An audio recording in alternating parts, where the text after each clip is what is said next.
know with me, I love to experiment with this YouTube platform. As you know, I'm relatively new, so I'm still understanding things. So in this one, I wanted to do something a little different in the sense that I wanted to start a little biography series. And the first in this series, I am doing one of my personal heroes, Leonardo da Vinci. His life, his story, well, the small little tidbits in this book. So let's get into it. Leonardo was actually an illegitimate child, but this worked in his favor. He was born on April 15th, 1452 to Piero da Vinci and Caterina Lippi, a 16-year-old peasant girl. And like I said, they weren't married. Leonardo's father, Piero, was actually a notary in the town of Vinci.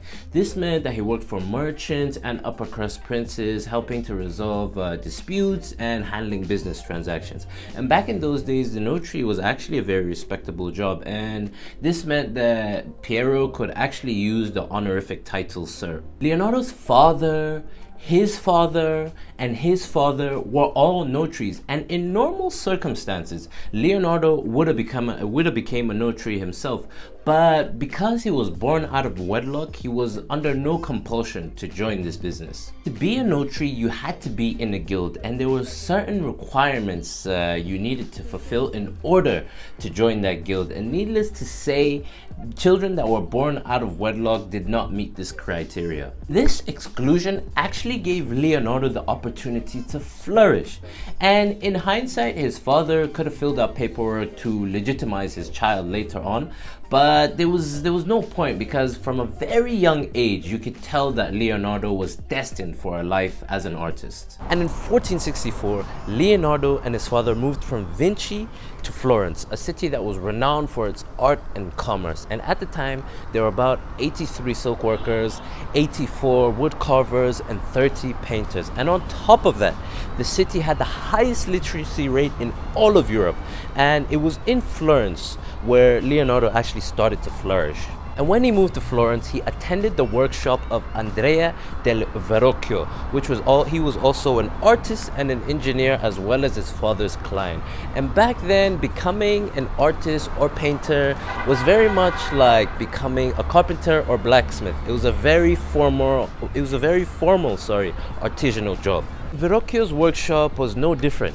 Clients would order things like paintings, brass doorknobs, and vases. And the training was extremely rigorous, but he developed his skills and he gained an understanding of perspective, geometry, and how to paint light and shadows. By the time he was only 20, he had already surpassed his teacher and earned the title of master painter. Though it only took 1 week to travel from Florence to Milan in 1482, the cities were worlds apart.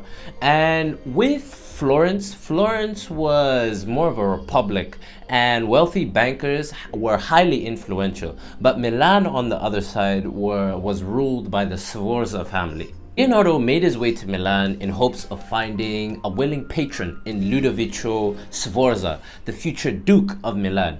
And Leonardo presented Ludovico with an impressive list of his abilities. Leonardo claimed he was a proficient military engineer that could design things like portable bridges, mobile cannons, and armored chariots. In times of peace, he also claimed that he was proficient in both sculptures and paintings. And it was very clear that Leonardo did not want to limit himself to only being a painter. During his years in Milan, Leonardo looked to explore his primary interest, which was the analogous relationship between nature, humans, architecture, and engineering. And in his own way, Leonardo was very charming, and those who knew him would describe him as radiant, handsome, graceful, and a gifted storyteller. And actually, his first biographer, Vasari, the way in which Vasari described him was, even the most troubled soul, when in Leonardo's presence, could make him feel very comfortable. The Sforza court in Milan was actually a melting pot for many brilliant minds from all sorts of fields, and Leonardo was set on using his social skills to make connections in the court, and today it's pretty much just networking. For example, though, Leonardo was very adept at geometry, but his math skills in other areas were not quite as developed. Luckily, he was close to mathematician Luca Pacioli, who helped him develop his arithmetic. In fact, actually, Leonardo's notebooks had many to-do lists, and one of these to-do lists had learn the multiplication of roots from Maestro Luca. And as well as mathematicians, Leonardo actually loved spending time with architects as well. 20 years after he had boasted to Ludovici Sforza of his brilliance as a military engineer, he saw the true horrors of war. And in about 1499, Louis the 12th, I believe, Louis the 12th's French troops took Milan and broke up the Duke's court. The French did not actually object to Leonardo himself. There were actually plans for Leonardo to meet King Louis.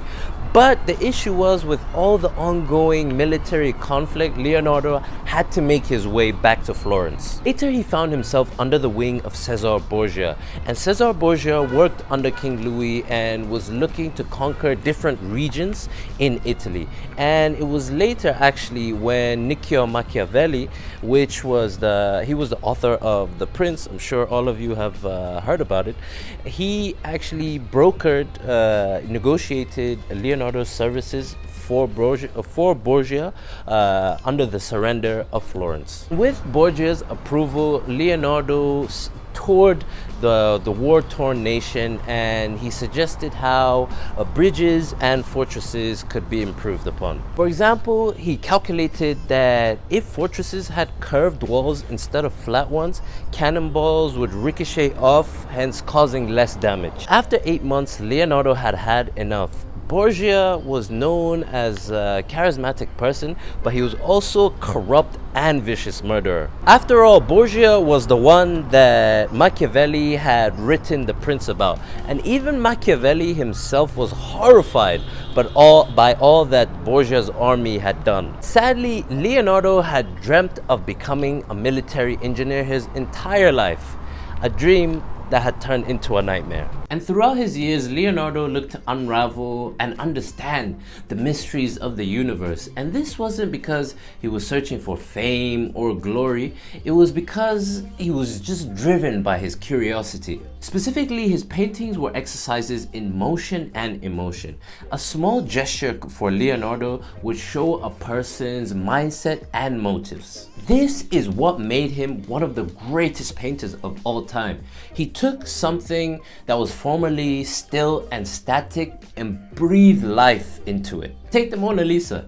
The Mona Lisa is often seen as Leonardo's magnum opus. And that painting isn't just a painting of a woman. It shows his interest outside of painting. And it's a testament to how some human mysteries are insoluble. And the painting is best known for the subject's smile. Depending on your point of focus, the subject shows different emotions. And if you stare at the eyes, the smile then becomes out of focus. And this makes the upturned corners of her mouth look as though she's smiling.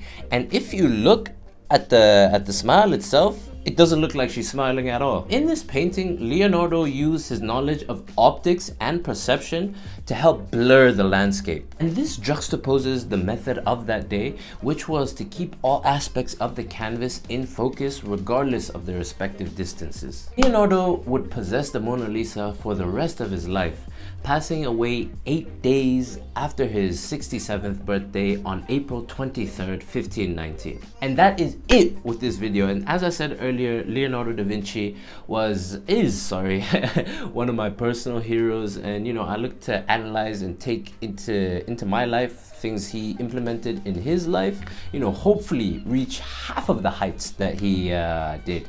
So yeah, I mean, if you got any value, that like button, baby, and yeah, drop a comment in the comment section down below and share with anyone you believe will find some value as well. And with that,